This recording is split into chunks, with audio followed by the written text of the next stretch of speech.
sebenarnya apa yang dimaksudkan dengan Masjidil Aqsa ni? So Masjidil Aqsa ni kalau kita tengok dalam surah Al-Isra ayat 1, Allah sebut Allah jalankan Nabi Muhammad pada waktu malam daripada Masjidil Haram ke Masjidil Aqsa. So ceritanya kalau kita tengok problem dengan orang Melayu lah, mostly orang Melayu hari ni tak kisahlah satu rumpun Melayu, orang Melayu Malaysia, orang Melayu Indonesia, Brunei, Singapura, kita selalu memaknakan masjid tu sebagai satu bangunan, satu struktur yang ada menara, ada kubah, ada kapet cantik-cantik kan. Tapi sebenarnya kalau kita tengok dalam website Bayan Linnas, Mufti Wilayah Persekutuan ada highlight lah sebenarnya definisi masjid ni ada 3 sahaja. Yang pertama adalah satu tanah lapangan atau dataran. Yang keduanya mestilah ada sempadan atau tiang-tiang yang menjadi perbatasan lah. Dan yang ketiga adalah ada kiblat. So kalau mana-mana tempat dalam dunia ni dia menepati 3 kriteria ni, so kita boleh panggil dia sebagai masjid.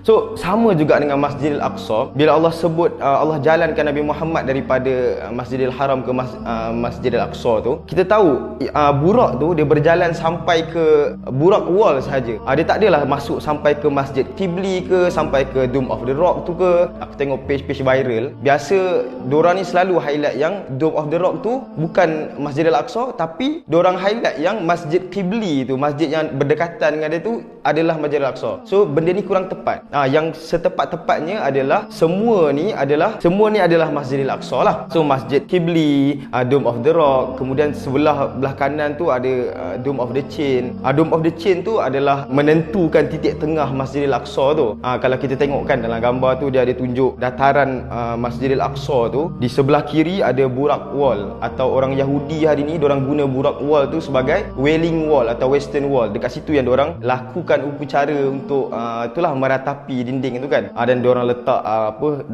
diorang punya doa-doa kat situ. So benda ni sama sekali bertentangan lah dengan syariat yang Nabi Musa bawa dulu. Lepas tu kita tengok sebenarnya dekat bawah tu ada Babul Maghribi. Babul Maghribi tu dalam bahasa Inggeris dia panggil sebagai Moroccan Gate lah. Okey, Masjidil Aqsa ni dia ada 10 gate, dia ada 10 pintu. Dan daripada 10 ni 9 orang Islam boleh masuk. Moroccan Gate ni sahaja yang dihaskan oleh orang Yahudi. Padahal sebenarnya cerita dia Nabi Muhammad SAW bila dia Isra tu, dia telah masuk melalui pintu Maghribi ni. Dan juga diceritakan Sayyidina Umar waktu pembebasan Baitul Maqdis yang pertama tu, memang dia masuk melalui Babul Maghribi atau Moroccan Gate ni lah. Tapi hari ni kita dihalang masuk ke pintu ni oleh orang-orang Yahudi ni. Kemudiannya kita boleh tengok di bahagian kanan Masjidil Aqsa ni ada satu tempat di mana Nabi Sulaiman menjadi raja lah. Dia macam satu mimbar tinggi yang kita tahu cerita kan, dia panggil ramai-ramai binatang berkumpul tu. Kemudian ada satu burung namanya burung hudhud yang lambat datang kan. Inilah tempat dia dekat belah kanan tu. Nabi Sulaiman memerintah lah.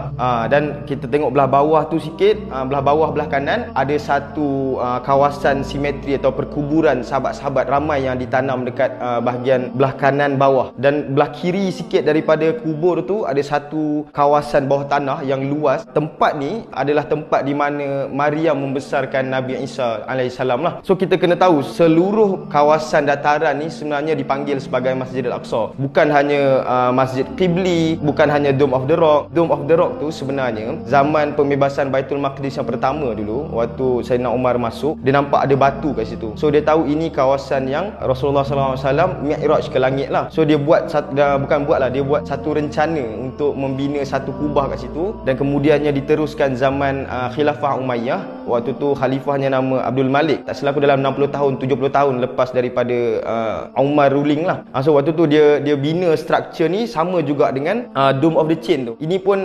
Khalifah Abdul Malik juga yang buat lah. So bagi aku benda ni kita wajib tahulah, sebab kita selalu berbicara tentang Palestin, selalu sebut tentang Baitul Maqdis, tapi kita wajib tahu sebenarnya apa yang disebut oleh Masjidil Aqsa dan apa yang sebenarnya kita cuba pertahankan.